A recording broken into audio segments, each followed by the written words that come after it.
Hello everyone, I think it's time for another tribute video. Here's someone else on YouTube who has made brilliant videos debunking creationist nonsense. Thunderf00t. I urge you to check out all of his videos, especially the series, Why Do People Laugh at Creationists? As I make this video, there are 21 videos in this series, with hopefully many more to follow. So by way of tribute, here's a debunking of part of a creationist video, Thunderf00t style.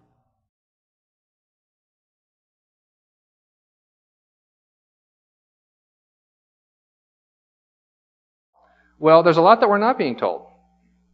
That's the theme of our presentation tonight. There's another problem that the sun provides for evolutionary models. It's called the early faint sun paradox. We know that the sun is burning by thermonuclear reactions. The sun is basically a big hot ball of gas with thermonuclear stuff going on inside, and it keeps us all warm. However, when scientists model what's going on inside of there, they see that over time, over billions of years anyway, the composition of the sun will change as it uses up hydrogen and changes its overall composition. As the composition changes, as the types of material that make it up change, then its temperature changes too. And again, this doesn't affect us because this only happens over billions of years. But if you do believe in billions of years, then it gets interesting, because if the sun is actually 4.6 billion years old, it should have brightened by nearly 40% during this time. Now, if you think about that, if it's getting brighter over time, that means earlier on it used to be dimmer, right? Well, according to the evolutionists, life arose 3.8 billion years ago. Back then, the sun would have been 25% dimmer. Turns out that would have severe implications for life on Earth. Among other things, the average temperature here would be about 30 degrees Fahrenheit, which is, of course, below the freezing point of water. This would make the Earth an ice planet. Well, well, well. However did our ancient ancestors survive this ice planet? However, evolutionists believe that the average temperature on Earth hasn't changed. This is an outright lie. In fact, his information that the sun would have been 25% dimmer than it is today is correct. It's the idea that this would turn the Earth into an ice planet, which is insanity of the kind that only a creationist can come up with. First of all, he says the average temperature would have been 30 degrees Fahrenheit. Even if we take him at his word at that, which is very dangerous when you're dealing with a creationist, this is the average temperature, not the maximum. The equator is quite a bit hotter than the poles, there are seasonal changes, and so forth. He's right that the Earth would have been very different then, but it would not have been an ice planet. Second, he completely ignores geothermal energy.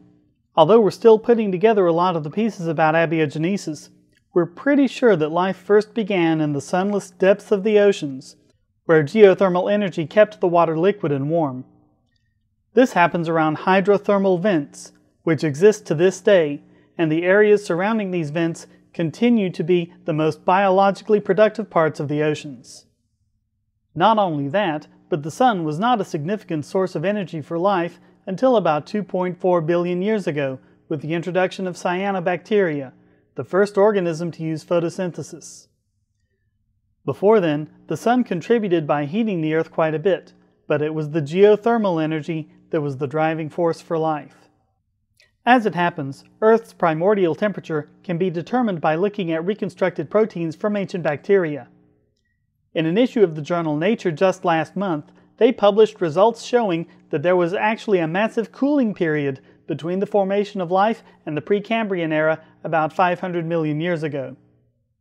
The ancient oceans were much warmer than they are today, and organisms during that time had to produce proteins that were stable at high temperatures. These results are identical to the temperature trends measured by geologists for many years now. Science uses independent data in separate fields to try and see if there's a convergence, and in this case, there absolutely is.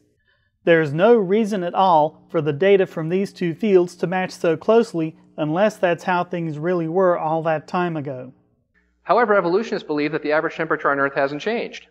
There is no way anyone could have honestly researched the issue for even a few minutes and come to that conclusion.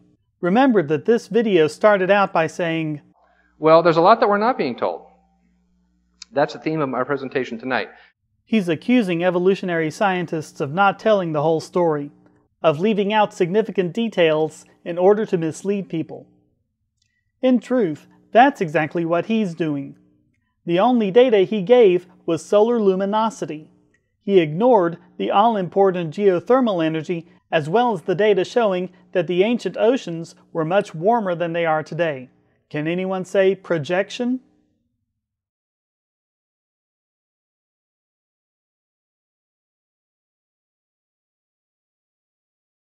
Well, there's a lot that we're not being told. That's the theme of our presentation tonight. There's another problem that the sun provides for evolutionary models. It's called the early faint sun paradox. According to the evolutionists, life arose 3.8 billion years ago. Back then, the sun would have been 25% dimmer. Turns out that would have severe implications for life on Earth. Among other things, the average temperature here would be about 30 degrees Fahrenheit, which is, of course, below the freezing point of water. This would make the Earth an ice planet. However, evolutionists believe that the average temperature on Earth hasn't changed.